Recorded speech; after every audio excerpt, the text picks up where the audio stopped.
Tuesday है। हमारे साथ केडियानॉमिक्स के फाउंडर सुशील केडिया जुड़ गए हैं। आइए उनसे समझते हैं कि टेक्निकल सेटअप और कमाई वाली कॉज इस समय कहाँ पर है। Sushil ji, good morning. Good. तो अब इंडेक्स पर क्या व्यू प्ले हो रहा है, क्योंकि वो आपका जो पिछला व्यू था वो एकदम सटीक बैठा। अब लोग जानना चाहते हैं कि अब आपकी नज़र कहाँ पर है, किन लेवल्स पर नज़र रखें। पहले पहले मार्केट की बात कर लेते हैं, फिर सेक्टर एंड स्टॉक स्पेसिफिक बात करेंगे। तो आइए, आपको मैं निफ्टी और बैंक निफ्टी से शुरुआत करता हूं। पीसीआर से अनुरोध है, थोड़ी देर के लिए मेरी स्क्रीन को शेयर रखें। आप ये देखिए कि निफ्टी की जो आवरली चार्ट है,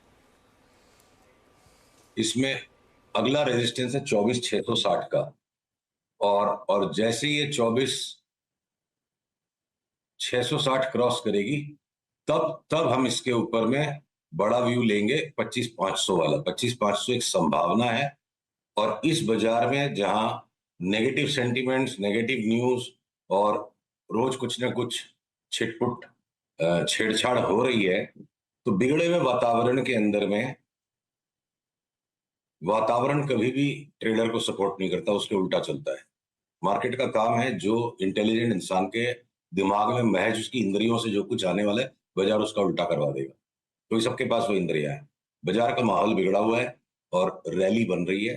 तो 24,650 तक की एक रेजिस्टेंस को मैं कुछ दिनों के लिए देख रहा हूं। तो चुनौती ये है अनुज, कि बड़ी छुट्टियों को देख करके 24,650 आ भी गया, लोग अपना माल छोड़ के चले गए। तो हो सकता है जब तक हम मंगलवार को वापस रीअसेंबल करें, अमेरिका का मार्केट काफी तेज हो चुका होगा। तो स्टॉक स्पेसिफिक पोजीशंस को लेना बेहतर है। ये निफ्टी, बैंक निफ्टी बिल्कुल शातिर ट्रेडर्स का काम है, जो जो नाक से देखते हैं मार्केट को, आंख से नहीं। मैंने इंट्यूटिव ट्रेडर्स का मार्केट है। बैंक निफ्टी बैंक निफ्टी की चार्ट अगर आपको मैं दिखा पाता हूं, तो तकरीबन वही पिक्चर बैंक निफ्टी में भी बना हुआ है कि एनी टाइम आपसे मेरी वार्ता समाप्त और ये मार्केट पूरा रैली करने लग जाए, तो इंट्राडे में अगर आप देखो, बैंक निफ्टी का लेवल 50,615 के ऊपर चलते ही हमारी बाई ट्रिगर हो जाएगी। 51,200 का अगला टारगेट, रेजिस्टेंस समझ लो आप, टारगेट शब्द गलत होता है। और 51,200 के बाद 51,700। अभी मैं इतनी रेंज को लेके चल रहा हूं, पर किसी कारणवश जब भी 51,700 क्रॉस हो जाएगा, वो अगले सप्ताह किसी टाइम होगा, तो उसके बाद कहाँ जाके रुकेगा ये बाजार ऊपर, अभी कल्पना करना गलत है। ओके, कल्पना करना गलत है। अच्छा, सुशील जी, मैं आपके पर्टिकुलर कॉल्स पर आऊँगा, लेकिन एक ओपन एंडेड क्वेश्चन आपके लिए। हम्म। अब अदानी ग्रुप स्टॉक्स में क्या करना है? मैं ये इस क्वेश्चन को थोड़ा इसलिए पूछ रहा हूँ कि संडे को ही हमने बात की थी, और अब थोड़ा सा एक एमएससीआई का भी एक शायद एम्बार्गो हटा है। लेकिन ओपन एंडेड क्वेश्चन है, अगर अदानी ग्रुप स्टॉक्स पर पहली बात तो क्या आप अभी भी लॉन्ग हैं? और दूसरी बात, अब यहाँ पर कौन से स्टॉक आपको अच्छे लगते हैं, कौन से स्टॉक खराब लगते हैं? अडानी ग्रुप के स्टॉक्स पे हम देखिए, अगर पीसीआर चार्ट दिखा पा रहा है, तब तकरीबन लो में पकड़ लिया था इनको, ट्रेडिंग लो पे आके। और उसके बाद इस ड्रॉप में भी हमने और पोजीशंस ऐड करवाई है अपने क्लाइंट्स को। और और जो न्यूज का फ्लो भी है, मतलब अडानी से रिलेटेड 4-6 लाइनें लिख दी, उस व्यक्ति ने आके बाजार में शरारत करी जिसने पहले अडानी के साथ हंगामा मचवाया था। तो सिर्फ उस बात के लिए जो कल वीकनेस एक टेम्पररी आनी थी, कमजोर आदमी का माल कटना था। हमारी रीडिंग यही है। रॉन्ग राइट अपनी जगह होगा जब उसके स्टॉप लॉस लगेंगे। और अडानी विलमार हो, अडानी पोर्ट्स हो, अडानी एंटरप्राइजेस हो, इवन गुजरात अंबुजा सीमेंट, जहां हम सीमेंट के एक सेक्टर पे थोड़े से बहुत चूजी हो गए हैं कि सीमेंट का सेक्टर बहुत रन कर चुका है और बहुत ही सिलेक्टिव काम करना है, इसमें दोनों तरफ धोखे हैं। इवन गुजरात अंबुजा सीमेंट में भी बाई का ट्रिगर है। तो आप करीब करीब मान लो 10 में से 8 अडानी के स्टॉक्स पे हमारा बाई का ट्रिगर है, 2 पे हम देख रहे हैं क्या होता है। कोई परिवर्तन नहीं अडानी के स्टॉक्स में। छेड़छाड़ जो आनी थी आ गई, मच्छर काट के चला गया, बरनौल लगाने की कोई जरूरत नहीं। सुशील जी, एक स्टॉक पे हमारी पहले भी बात हुई है, बलरामपुर चीनी। आज आपसे बात करते करते 515 पे ये अपने करियर हाई पे खड़ा है, रिविजिट कर रहा है अपने मार्च 2022 के हाई को। इस पर आपका टेक, अगर आप चार्ट्स देख पा रहे हो इस वक्त तो? देखिए, चार्ट देख भी लेते हैं और आपको दिखा भी देते हैं।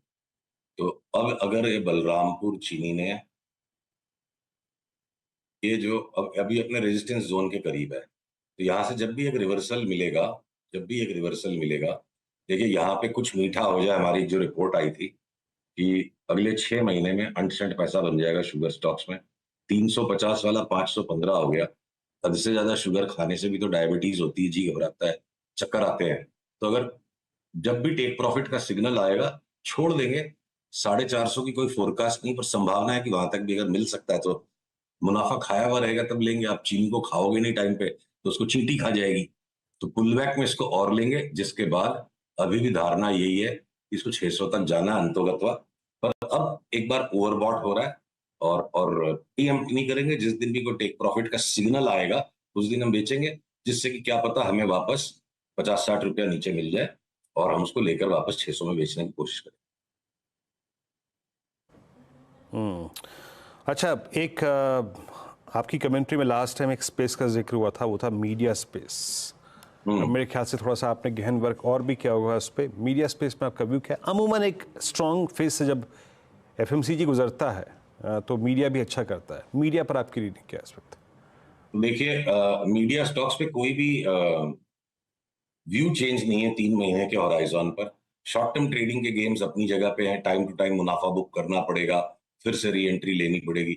उदाहरण के तौर पे अगर आपको मैं पीवीआर की चार्ट दिखाऊं, इसमें इतनी पोजीशन बनाई है कि मौके पे 1450 हो जाए तो जी नहीं घबराए, और लेने की ताकत हो आपके पास। तो उस हिसाब से अगर ऊपर आप थोड़ा सा टेम्पररी मुनाफा बुकिंग कर लेते हो, इवेंचुअली 1670-80, फिर वहां से वापस टेक प्रॉफिट, और हो सकता है बहुत बड़े भाव बन जाए इसके। आपके ग्रुप के जो दोनों स्टॉक्स हैं उन पर हमारी स्ट्रांग बाई है हमारे क्लाइंट्स ने। देखिए, हम जो कुछ भी रेकमेंड करते हैं एक चीज क्लियर पहले कर देना जरूरी है, क्योंकि माहौल आजकल सोशल मीडिया मीडिया रेगुलेटर को लोग कंफ्यूज करते हैं। हम पेड सर्विस प्रोवाइडर हैं तो हमारा धर्म है, दायित्व हम पहले अपने क्लाइंट्स को दिलवाएंगे जो दिलाना है, वो ले नहीं ले उनकी मर्जी है। और उसके बाद जब उसकी यूटिलिटी वैल्यू की सारा रिकमेंडेशन कंज्यूम हो गया, 10-15 दिन बाद हम मीडिया में उसको बोलते हैं, क्योंकि उनका अधिकार है पहले उनको मिले। तो पीवीआर है या आपके बालाजी टेलीफिल्म्स है, छोटे वाले सारे मीडिया के स्टॉक्स हैं जिसको जैसी वॉलेटिलिटी हैंडल करने की श्रद्धा हो।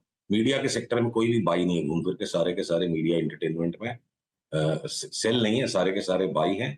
और हो सकता है जंबो परफॉर्मेंस आपके ग्रुप की भी दोनों कंपनियों का आ जाए।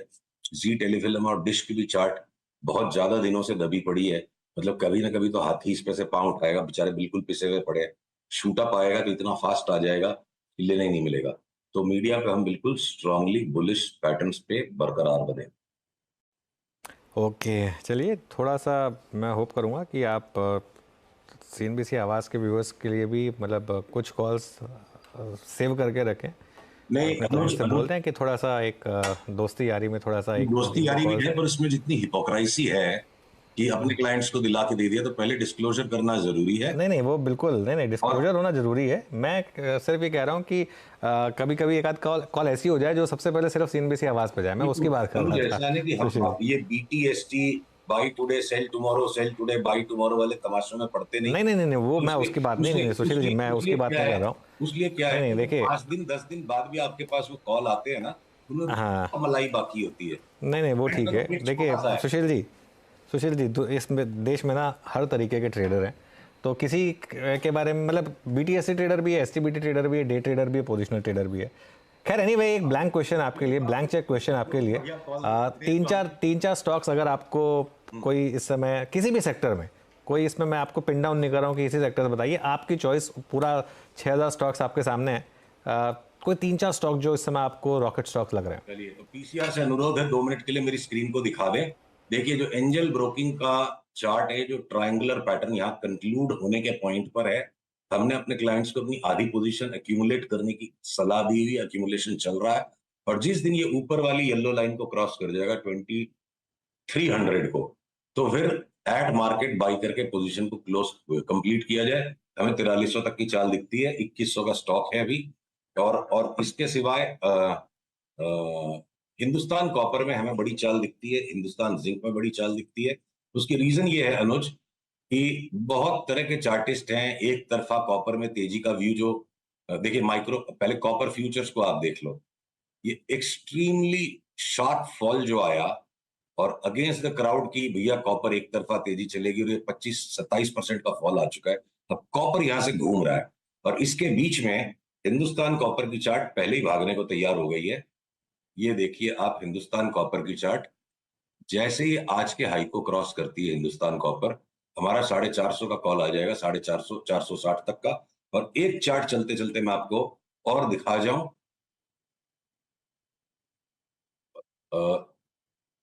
हिंदुस्तान जिंक, ये देखिए हिंदुस्तान जिंक की चार्ट अब आ गई। ये देखिए कितना सुंदर ट्रायंगुलर पैटर्न बन रहा है, एंजल ब्रोकिंग के ही जैसा। 640 के ऊपर चले तो हमने अपने क्लाइंट्स को सलाह दी हुई है, डिलीवरी उठा के बैठ जाओ, 1000 रुपए तक काटेंगे। तो अनुज, मैं हमेशा पैटर्न्स इसलिए दिखाना चाहता हूँ कि 55 साल की उम्र हो गई काम करते करते, बेदाग जीवन जिया है तो बेदाग काम करना है, इसीलिए मैं BTST वगैरह कॉल्स आपके साथ नहीं डिस्कस करते, कंट्रोवर्सी कर देते हैं लोग। बढ़िया पैटर्न है, पैटर्न को समझिए, पैटर्न के साथ काम कीजिए, पैसा बनेगा। चलिए ठीक है सुशील जी, बहुत बहुत शुक्रिया आज हमारे साथ जुड़ने के लिए और हमसे बात करने के लिए।